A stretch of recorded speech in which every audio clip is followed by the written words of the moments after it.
The Book of Ecclesiastes, Chapter 1. These are the words of the teacher, King David's son, who ruled in Jerusalem. Everything is meaningless, says the teacher, completely meaningless. What do people get for all their hard work under the sun? Generations come and generations go, but the earth never changes. The sun rises and the sun sets, then hurries around to rise again. The wind blows south and then turns north. Around and around it goes, blowing in circles. Rivers run into the sea, but the sea is never full. Then the water returns again to the rivers and flows out again to the sea. Everything is wearisome, beyond description. No matter how much we see, we are never satisfied. No matter how much we hear, we are not content. History merely repeats itself. It has all been done before. Nothing under the sun is truly new. Sometimes people say, "Here is something new," but actually it is old. Nothing is ever truly new. We don't remember what happened in the past, and in future generations, no one will remember what we are doing now. I, the teacher, was king of Israel, and I lived in Jerusalem. I devoted myself to search for understanding and to explore by wisdom everything being done under heaven. I soon discovered that God has dealt a tragic existence to the human race. I observed everything going on under the sun, and really, it is all meaningless, like chasing the wind. What is wrong cannot be made right. What is missing cannot be recovered. I said to myself, "Look, I am wiser than any of the kings who ruled in Jerusalem before me. I have greater wisdom and knowledge than any of them." So I set out to learn everything, from wisdom to madness and folly. But I learned firsthand that pursuing all this is like chasing the wind. The greater my wisdom, the greater my grief. To increase knowledge only increases sorrow. Ecclesiastes, Chapter 2. I said to myself, "Come on, let's try pleasure. Let's look for the good things in life." But I found that this, too, was meaningless. So I said, "Laughter is silly. What good does it do to seek pleasure?" After much thought, I decided to cheer myself with wine. And while still seeking wisdom, I clutched at foolishness. In this way, I tried to experience the only happiness most people find during their brief life in this world. I also tried to find meaning by building huge homes for myself and by planting beautiful vineyards. I made gardens and parks, filling them with all kinds of fruit trees.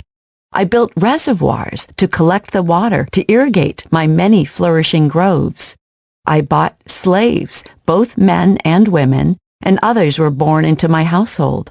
I also owned large herds and flocks, more than any of the kings who had lived in Jerusalem before me.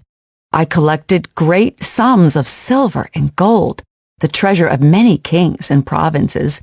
I hired wonderful singers, both men and women, and had many beautiful concubines. I had everything a man could desire. So I became greater than all who had lived in Jerusalem before me, and my wisdom never failed me. Anything I wanted, I would take. I denied myself no pleasure. I even found great pleasure in hard work, a reward for all my labors.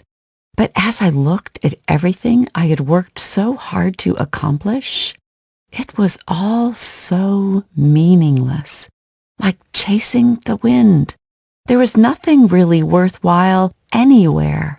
So I decided to compare wisdom with foolishness and madness.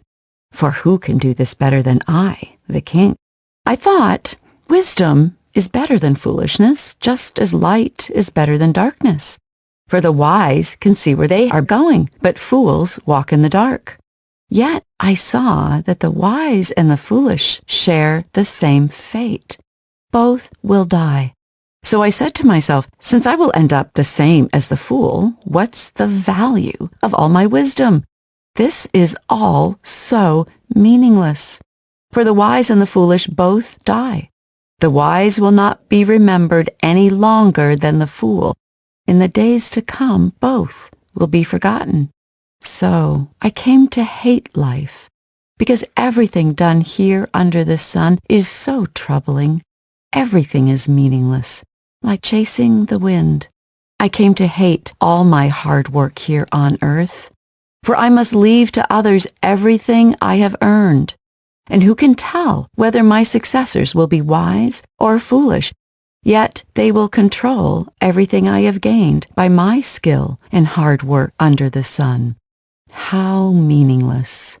So I gave up in despair, questioning the value of all my hard work in this world. Some people work wisely with knowledge and skill, then must leave the fruit of their efforts to someone who hasn't worked for it. This too is meaningless, a great tragedy. So what do people get in this life? For all their hard work and anxiety, their days of labor are filled with pain and grief. Even at night, their minds cannot rest. It is all meaningless. So I decided there is nothing better than to enjoy food and drink and to find satisfaction in work. Then I realized that these pleasures are from the hand of God. For who can eat or enjoy anything apart from Him? God gives wisdom, knowledge, and joy to those who please Him. But if a sinner becomes wealthy, God takes the wealth away and gives it to those who please Him. This too is meaningless, like chasing the wind. Ecclesiastes, chapter 3. For everything there is a season, a time for every activity under heaven, a time to be born and a time to die, a time to plant and a time to harvest, a time to kill and a time to heal, a time to tear down and a time to build up, a time to cry and a time to laugh, a time to grieve and a time to dance, a time to scatter stones and a time to gather stones, a time to embrace and a time to turn away, a time to search and a time to quit searching, a time to keep and a time to throw away, a time to tear and a time to mend, a time to be quiet and a time to speak, a time to love and a time to hate, a time for war and a time for peace. What do people really get for all their hard work? I have seen the burden God has placed on us all. Yet God has made everything beautiful for its own time. He has planted eternity in the human heart. But even so, people cannot see the whole scope of God's work from beginning to end. So I concluded there is nothing better than to be happy and enjoy ourselves as long as we can. And people should eat and drink and enjoy the fruits of their labor, for these are gifts from God. And I know that whatever God does is final. Nothing can be added to it or taken from it. God's purpose is that people should fear Him. What is happening now has happened before, and what will happen in the future has happened before, because God makes the same things happen over and over again. I also noticed that under the sun there is evil in the courtroom. Yes, even the courts of law are corrupt.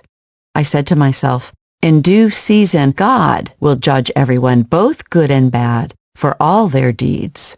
I also thought about the human condition, how God proves to people that they are like animals. For people and animals share the same fate. Both breed and both must die. So people have no real advantage over the animals. How meaningless. Both go to the same place. They came from dust and they return to dust. For who can prove that the human spirit goes up and the spirit of animals goes down into the earth? So I saw that there is nothing better for people than to be happy in their work. That is our lot in life, and no one can bring us back to see what happens after we die. Ecclesiastes, chapter 4. Again, I observed all the oppression that takes place under the sun. I saw the tears of the oppressed, with no one to comfort them. The oppressors have great power, and their victims are helpless. So I concluded that the dead are better off than the living. But most fortunate of all are those who are not yet born, for they have not seen all the evil that is done under the sun. Then I observed that most people are motivated to success because they envy their neighbors. But this, too, is meaningless, like chasing the wind. Fools fold their idle hands, leading them to ruin. And yet, better to have one handful with quietness than two handfuls with hard work and chasing the wind. I observed yet another example of something meaningless under the sun. This is the case of a man who is all alone, without a child or a brother, yet who works hard to gain as much wealth as he can. But then he asks himself, who am I working for? Why am I giving up so much pleasure now? It is all so meaningless and depressing. Two people are better off than one, for they can help each other succeed. If one person falls, the other can reach out and help. But someone who falls alone is in real trouble. Likewise, two people lying close together can keep each other warm. But how can one be warm alone? A person standing alone can be attacked and defeated, but two can stand back to back and conquer. Three are even better, for a triple braided cord is not easily broken. It is better to be a poor but wise youth than an old and foolish king who refuses all advice. Such a youth could rise from poverty and succeed. He might even become king, though he has been in prison. But then everyone rushes to the side of yet another youth who replaces him. Endless crowds stand around him, but then another generation grows up and rejects him too. So it is all meaningless, like chasing the wind. Ecclesiastes, chapter 5. As you enter the house of God, keep your ears open and your mouth shut. It is evil to make mindless offerings to God. Don't make rash promises, and don't be hasty in bringing matters before God. After all, God is in heaven, and you are here on earth. So let your words be few. Too much activity gives you restless dreams. Too many words make you a fool. When you make a promise to God, don't delay in following through, for God takes no pleasure in fools. Keep all the promises you make to Him. It is better to say nothing than to make a promise and not keep it. Don't let your mouth make you sin. And don't defend yourself by telling the temple messenger that the promise you made was a mistake. That would make God angry, and He might wipe out everything you have achieved. Talk is cheap, like daydreams and other useless activities. Fear God instead. Don't be surprised if you see a poor person being oppressed by the powerful, and if justice is being miscarried throughout the land. For every official is under orders from higher up, and matters of justice get lost in red tape and bureaucracy. Even the king milks the land for his own profit. Those who love money will never have enough. How meaningless to think that wealth brings true happiness. The more you have, the more people come to help you spend it. So what good is wealth, except perhaps to watch it slip through your fingers? People who work hard sleep well, whether they eat little or much. But the rich seldom get a good night's sleep.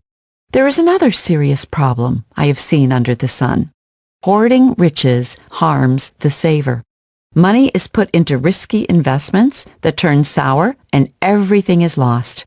In the end, there is nothing left to pass on to one's children. We all come to the end of our lives as naked and empty-handed as on the day we were born. We can't take our riches with us. And this, too, is a very serious problem. People leave this world no better off than when they came. All their hard work is for nothing, like working for the wind. Throughout their lives, they live under a cloud, frustrated, discouraged, and angry. Even so, I have noticed one thing, at least, that is good. It is good for people to eat, drink, and enjoy their work under the sun during the short life God has given them, and to accept their lot in life. And it is a good thing to receive wealth from God and the good health to enjoy it. To enjoy your work and accept your lot in life, this is indeed a gift from God. God keeps such people so busy enjoying life that they take no time to brood over the past. Ecclesiastes, chapter 6. There is another serious tragedy I have seen under the sun, and it weighs heavily on humanity. God gives some people great wealth and honor and everything they could ever want, but then He doesn't give them the chance to enjoy these things. They die, and someone else, even a stranger, ends up enjoying their wealth. This is meaningless, a sickening tragedy. A man might have 100 children and live to be very old. But if he finds no satisfaction in life and doesn't even get a decent burial, it would have been better for him to be born dead. His birth would have been meaningless, and he would have ended in darkness. He wouldn't even have had a name, and he would never have seen the sun or known of its existence. Yet he would have had more peace than in growing up to be an unhappy man. He might live 1,000 years twice over, but still not find contentment. And since he must die like everyone else, well, what's the use? All people spend their lives scratching for food, but they never seem to have enough. So are wise people really better off than fools? Do poor people gain anything by being wise and knowing how to act in front of others? Enjoy what you have, rather than desiring what you don't have. Just dreaming about nice things is meaningless, like chasing the wind. Everything has already been decided. It was known long ago what each person would be. So there's no use arguing with God about your destiny. The more words you speak, the less they mean. So what good are they? In the few days of our meaningless lives, who knows how our days can best be spent? Our lives are like a shadow. Who can tell what will happen on this earth after we are gone?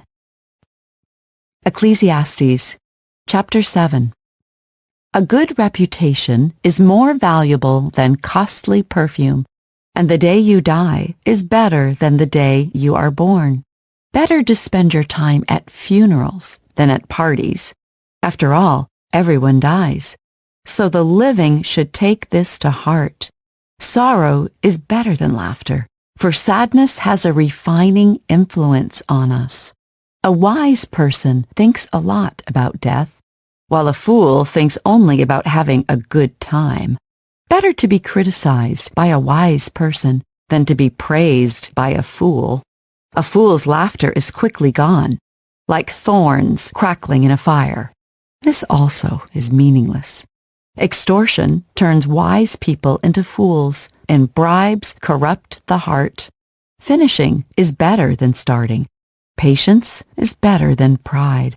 Control your temper, for anger labels you a fool. Don't long for the good old days. This is not wise. Wisdom is even better when you have money. Both are a benefit as you go through life. Wisdom and money can get you almost anything, but only wisdom can save your life. Accept the way God does things. For who can straighten what He has made crooked? Enjoy prosperity while you can. But when hard times strike, realize that both come from God. Remember that nothing is certain in this life. I have seen everything in this meaningless life, including the death of good young people and the long life of wicked people. So don't be too good or too wise. Why destroy yourself? On the other hand, don't be too wicked either. Don't be a fool. Why die before your time? Pay attention to these instructions. For anyone who fears God will avoid both extremes. One wise person is stronger than 10 leading citizens of a town. Not a single person on earth is always good and never sins. Don't eavesdrop on others. You may hear your servant curse you, for you know how often you yourself have cursed others. I have always tried my best to let wisdom guide my thoughts and actions. I said to myself, I am determined to be wise, but it didn't work. Wisdom is always distant and difficult to find. I searched everywhere, determined to find wisdom and to understand the reason for things. I was determined to prove to myself that wickedness is stupid and that foolishness is madness. I discovered that a seductive woman is a trap more bitter than death. Her passion is a snare, and her soft hands are chains. Those who are pleasing to God will escape her, but sinners will be caught in her snare. This is my conclusion, says the teacher. I discovered this after looking at the matter from every possible angle. Though I have searched repeatedly, I have not found what I was looking for. Only 1 out of 1,000 men is virtuous, but not 1 woman. But I did find this. God created people to be virtuous, but they have each turned to follow their own downward path. Ecclesiastes chapter 8. How wonderful to be wise, to analyze and interpret things. Wisdom lights up a person's face, softening its harshness. Obey the king, since you vowed to God that you would. Don't try to avoid doing your duty, and don't stand with those who plot evil, for the king can do whatever he wants. His command is backed by great power. No one can resist or question it. Those who obey him will not be punished. Those who are wise will find a time and a way to do what is right. For there is a time and a way for everything, even when a person is in trouble. Indeed, how can people avoid what they don't know is going to happen? None of us can hold back our spirit from departing. None of us has the power to prevent the day of our death. There is no escaping that obligation, that dark battle. And in the face of death, wickedness will certainly not rescue the wicked. I have thought deeply about all that goes on here under the sun, where people have the power to hurt each other. I have seen wicked people buried with honor, yet they were the very ones who frequented the temple and are now praised in the same city where they committed their crimes. This too is meaningless. When a crime is not punished quickly, people feel it is safe to do wrong. But even though a person sins 100 times and still lives a long time, I know that those who fear God will be better off. The wicked will not prosper, for they do not fear God. Their days will never grow long like the evening shadows. And this is not all that is meaningless in our world. In this life, good people are often treated as though they were wicked, and wicked people are often treated as though they were good. This is so meaningless. So, I recommend having fun, because there is nothing better for people in this world than to eat, drink, and enjoy life. That way, they will experience some happiness along with all the hard work God gives them under the sun. In my search for wisdom, and in my observation of people's burdens here on earth, I discovered that there is ceaseless activity day and night. I realize that no one can discover everything God is doing under the sun. Not even the wisest people discover everything, no matter what they claim. Ecclesiastes chapter 9. This too I carefully explored. Even though the actions of godly and wise people are in God's hands, no one knows whether God will show them favor.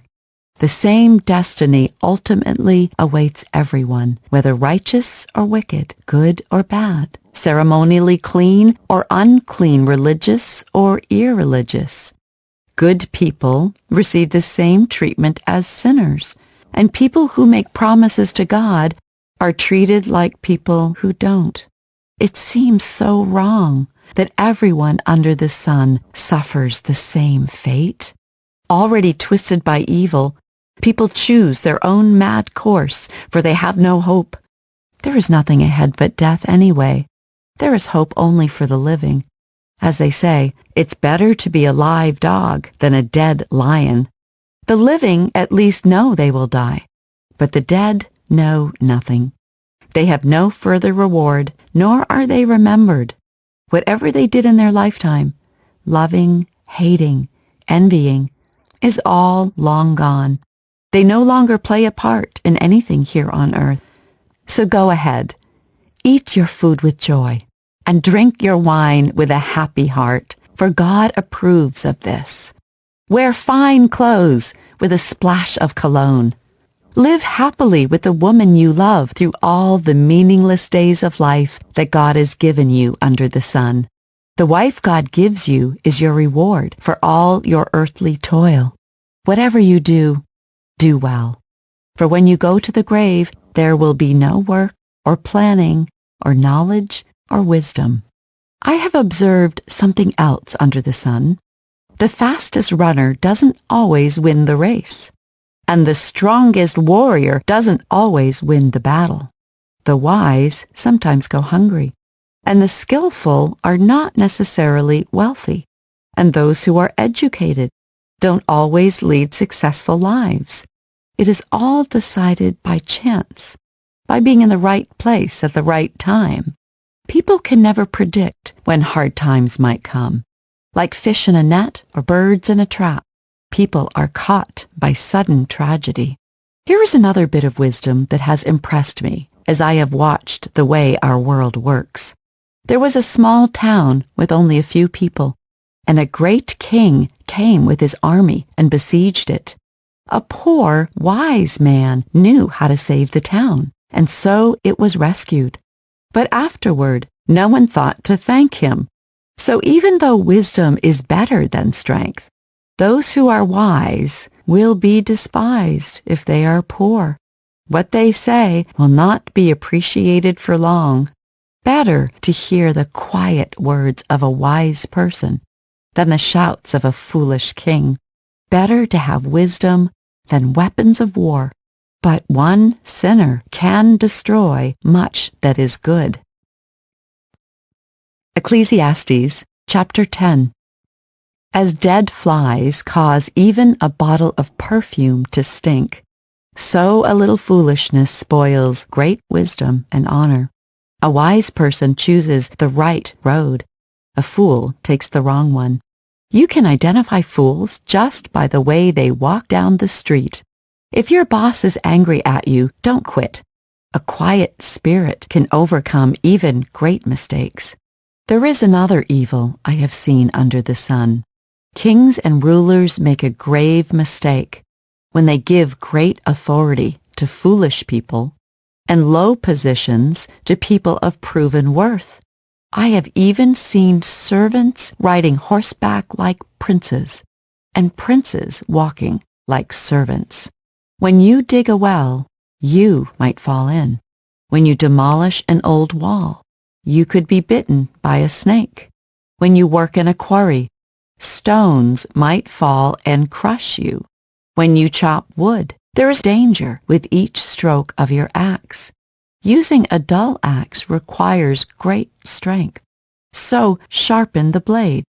That's the value of wisdom. It helps you succeed. If a snake bites before you charm it, what's the use of being a snake charmer? Wise words bring approval, but fools are destroyed by their own words. Fools base their thoughts on foolish assumptions, so their conclusions will be wicked madness. They chatter on and on. No one really knows what is going to happen. No one can predict the future. Fools are so exhausted by a little work that they can't even find their way home. What sorrow for the land ruled by a servant, the land whose leaders feast in the morning. Happy is the land whose king is a noble leader, and whose leaders feast at the proper time, to gain strength for their work, not to get drunk. Laziness leads to a sagging roof. Idleness leads to a leaky house. A party gives laughter, wine gives happiness, and money gives everything. Never make light of the king, even in your thoughts. And don't make fun of the powerful, even in your own bedroom. For a little bird might deliver your message and tell them what you said. Ecclesiastes chapter 11. Send your grain across the seas, and in time profits will flow back to you. But divide your investments among many places, for you do not know what risks might lie ahead. When clouds are heavy, the rains come down. Whether a tree falls north or south, it stays where it falls. Farmers who wait for perfect weather never plant. If they watch every cloud, they never harvest. Just as you cannot understand the path of the wind or the mystery of a tiny baby growing in its mother's womb, so you cannot understand the activity of God who does all things. Plant your seed in the morning and keep busy all afternoon, for you don't know if profit will come from one activity or another, or maybe both. Light is sweet. How pleasant to see a new day dawning. When people live to be very old, let them rejoice in every day of life. But let them also remember there will be many dark days. Everything still to come is meaningless. Young people, it's wonderful to be young. Enjoy every minute of it. Do everything you want to do. Take it all in. But remember that you must give an account to God for everything you do. So refuse to worry and keep your body healthy. But remember that youth, with a whole life before you, is meaningless. Ecclesiastes chapter 12. Don't let the excitement of youth cause you to forget your Creator. Honor Him in your youth before you grow old and say, life is not pleasant anymore. Remember Him before the light of the sun, moon, and stars is dim to your old eyes, and rain clouds continually darken your sky. Remember Him before your legs, the guards of your house, start to tremble, and before your shoulders, the strong men, stoop. Remember Him before your teeth, your few remaining servants, stop grinding, and before your eyes, the women looking through the windows, see dimly. Remember Him before the door to life's opportunities is closed, and the sound of work fades.